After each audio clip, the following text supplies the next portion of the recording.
Courtney Depew, and it is a lovely fall day here in St. Clairsville, Ohio. Today is September 18th, 2019, and I would like to begin our conversation with the standard for proficiency for field-based activity 3. Students today are faced with numerous challenges in regard to their education. One challenge in particular is the rise in poverty and lack of basic needs because of this. This lack of basic needs does have a substantial impact on the student's ability to learn in the classroom.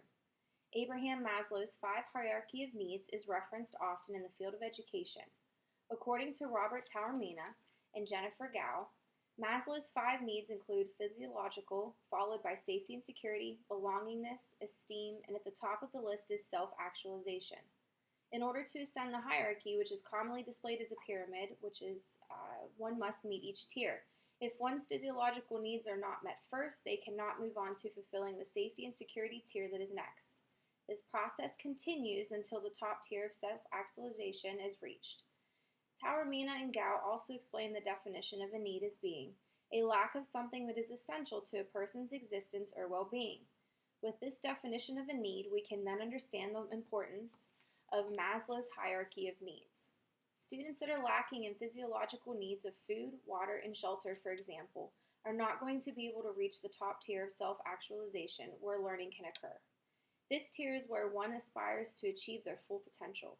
These individuals are focused on where their next meal is coming from or where they will be sleeping for the night instead of remembering and putting into practice classroom lessons. It is important for teachers to pay attention to these factors that can hinder student performance.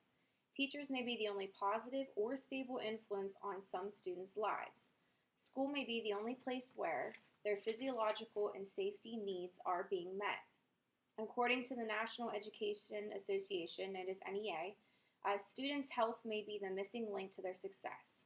The NEA continued to discuss the public schools' involvement with promoting student health, if it is feeding all students, packing food for the weekend, ensuring the school's asthma-friendly, interviewing in situations such as bullying, and tending to sick students, for example.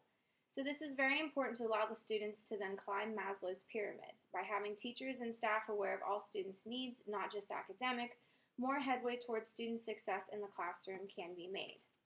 My field educator, Christy, works in a diverse school setting as a preschool teacher where the majority of the student body comes from poverty.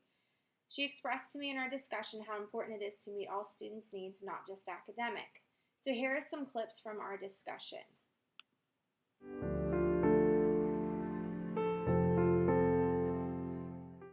Hi, Christy. Thank you so much for talking with us today. I wanted to go ahead and ask you a couple questions. So the first one is, what impacts have you witnessed on students' ability to learn when their basic needs are not met as stated by Maslow's hierarchy of needs? So a lot of times at our school, we have students that come from homes that are not your typical two-parent homes. Some live with grandparents, some live with other relatives, some live with friends. So their schedules at home aren't quite as consistent as like we would have our kids. So a lot of times we have students that come in late, who have been up all night, who have to go to work with their parents or a parent, at night and don't get to sleep, don't do their homework, so they're coming in late, they're having a rough start to the day. Sometimes they fall asleep in class, they become disruptive, sometimes they are, a behavior issue. So all of those things, can kind of disrupt the classroom. We have a lot of kids that do not eat at home, so they're coming in very hungry. We do provide breakfast, so they do eat most of the time. So, that's another factor that could potentially affect their work. So.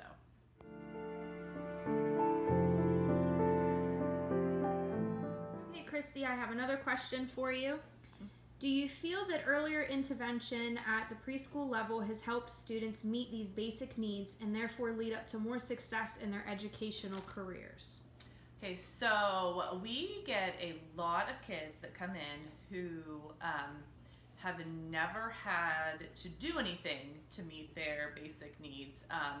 So a lot of times we have to start from the basic, using the restroom. A lot of kids don't know how to complete that process. They don't know how to wash their hands. They don't know what get a pump of soap means, get a paper towel. So we have to take several weeks to teach them all of these skills. Putting on their jacket, packing their book bag, things like that. I had a student who I had for 3 years in my class. He came in at 3. And he did have a medical diagnosis that I believe didn't prevent him from meeting his needs, but I think it prevented mom from helping him to learn to meet these needs. So we continued to work with him for 3 years. And he went to kindergarten needing 0 services. Went in as just a regular ed kindergartner, no IEP, anything. So it really, really does make a difference with these kids when they go to kindergarten.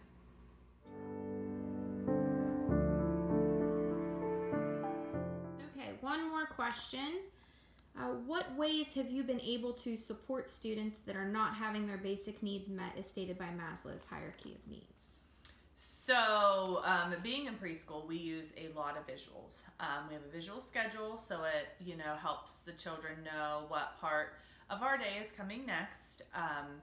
We use, for instance, like in the bathroom, we have a hand washing chart. We have what to do when you use the restroom, basic steps so those kids that need that are able to look and follow along. And things like getting their book bags packed. We have steps for that. And then basic routines. We have, like the morning routine. We've had students who have needed visuals for, first, second, third. We do we use a lot of signs outside of the classroom when we're walking in line. We use a sign, for some kids to just need that reminder to stay behind whomever they're in front of. And then we use a lot of behavioral visuals to remind the kids of appropriate behavior so that they can be successful, when they're trying to be independent. Okay, thank you so much for your time. We really appreciate it.